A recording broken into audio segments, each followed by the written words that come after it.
লেবুগুলো দেখে ওরা সত্যি মিষ্টি ছিল, বাচ্চাদের কালারটা কিন্তু সত্যি আমার খুব ভালো লাগছিল। হ্যালো বন্ধুরা, তোমরা সবাই কেমন আছো? আমিও খুব ভালো আছি। আবার একটা নতুন ব্লগ নিয়ে তোমাদের মাঝে চলে আসলাম। তার আগে তোমরা ভিডিওটা সাবস্ক্রাইব করে আমার পাশে থাকো। হনুমান দুটো আমাদের ছাদের পরে চলে আসলো, বিস্কুট দেওয়া হয়েছে, সেই বিস্কুট দুটোই ওরা খাচ্ছে। তারপরে ঘরে লুচি ছিল, আমি একটা লুচি নিয়ে ছাদের পরে চলে গেলাম ওদেরকে দিতে। আর আমার শাশুড়ি মা বিস্কুট দিচ্ছে, বিস্কুট খাবে না লুচি দিচ্ছে। আর আমি তো একটা লুচি নিয়ে গেছিলাম, তো এবার ভয়তে তাড়াতাড়ি করে ছাদেতে নিচেই আসছিলাম। আমার যাতে ভালো করে ভিডিওটা তুলে দিতে পারিনি ভয়তে। তারপরে আমি কী করে বাজারে যাচ্ছি সেটাই তোমরা দেখতে থাকো। তা বন্ধুরা, আমাদের মাঠে প্রচণ্ড জল উঠেছিল, জলগুলো এখনও পর্যন্ত শুকায়নি। অনেকটা এই রাস্তার মতো জল ছিল, অনেকটা সরে গেছে। আমাদের বাজারে যেতে আধা ঘন্টা লাগে, 30 মিনিট লাগে বাজারে যেতে।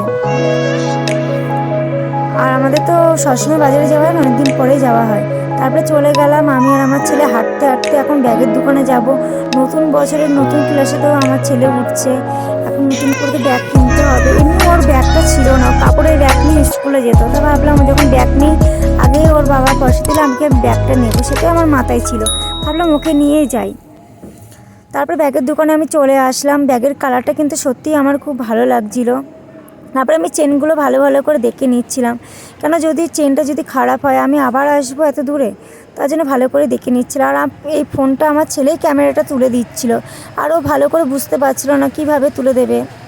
আর ও তো সেই বুদ্ধি এখনও হয়নি, কীভাবে যখন ক্যামেরাটা ভালো করে ছবিটা তোলা যাচ্ছে না, তাহলে আমি কেটে দিয়ে সুন্দর করে তুলি। তা ও তুলে দিয়েছে বলে বন্ধুরা আমি তোমাদেরকে ভিডিওটা দেখাতে পাচ্ছি। আর ব্যাগের ওয়ারেন্টি বলছিল 1 বছরের ওয়ারেন্টি বলছিল। আর মায়েদের তো অনেক দায়িত্ব থাকে, আর আমার অনেকটা দায়িত্ব, কেন আমার বর তো বাইরে থাকে, সমস্ত সব কিছু আমাকে দেখতে হয়। আসতে চলে আসছি, একটা লেবু যে বিক্রি করছে সে দাদাটা বললো, বোন একটা লেবু খেয়ে দেখো, লেবুটা খুব মিষ্টি। তো ভাবলাম যখন দিল হাতে একটু খেয়ে দেখলাম, সত্যি খুব মিষ্টি লেবুটা। আমার মেয়ে বাড়িতে আছে, আমার জায়ের ছেলে আছে, গেলেই তো ভাববে মা তুমি কি খাবার নিয়ে আসবে। তা লেবুগুলো দেখে ওরা সত্যিই খুব খুশি হবে, আর মিষ্টি ছিল, বাচ্চাদের মুখে খুবই ভালো লাগবে লেবুটা খেতে। তাই ভেবে লেবুগুলো আমি নিয়ে নিলাম। তারপরে চলে গেলাম আমি সবজি বাজারে সবজি কিনতে। এখানে সব সবজি মানে শীতের সময় সত্যি খুব সিম দিয়ে, বেগুন দিয়ে, ধনেপাতা দিয়ে সব কিছু চচ্চড়ি করলে সত্যি খুব ভালো লাগবে। আর ভালোভাবে তোমাদের ভিডিওটা আমি দেখাতে পারলাম না, ছেলের তুলে দিচ্ছিলো। আর রাস্তার মাঝখানে ভিডিও করতে সত্যিই আমার খুব লজ্জা লাগে। আরও ছোট মানুষ যেটুকুনি তুলে দিয়েছে তাই আমার কাছে অনেক, তাই আমি তোমাদেরকে দেখাতে পাচ্ছি। তা বন্ধুরা, ভিডিওটা যদি ভালো লাগে অবশ্যই একটা লাইক, কমেন্ট, শেয়ার করতে কিন্তু ভুলবে না। একটু বন্ধুদের কাছে একটু বেশি বেশি করে শেয়ার করে দেবে। আর তোমরা পাশে থাকলে আমি একটু ব্লগ করতে পারবো। তোমাদের ভালোবাসাটা সত্যিই আমার খুব প্রয়োজন বন্ধুরা। তা আমার মেয়েকে আমি নিয়ে আসিনি, ছেলেটাকে ওর ব্যাগ কিনে দেবো বলে আমি ওকেই নিয়ে আসলাম। কেন ওকে নিয়ে আমি সবজি নিয়ে বাড়িতে যেতে পারবো না, ওই কারণে নিয়ে যেতে পারলাম না।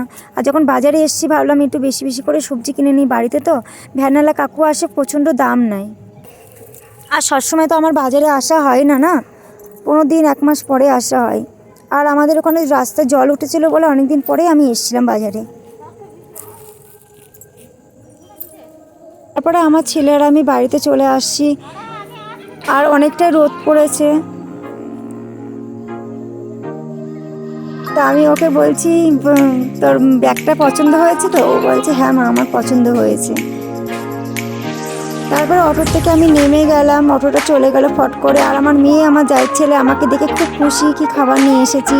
তাই ফোনটা আমার জাই ধরে দিয়েছিল, অটোতে ঝম করে লেগে গেছিলাম তো। তা বন্ধুরা, ভিডিওটি যদি ভালো লাগে অবশ্যই সাবস্ক্রাইব করতে কিন্তু ভুলবে না। সাবস্ক্রাইব করে পাশে থাকো, ততক্ষণ সুস্থ থেকো, ভালো থেকো। আবার দেখা হচ্ছে পরের ভোলাতে।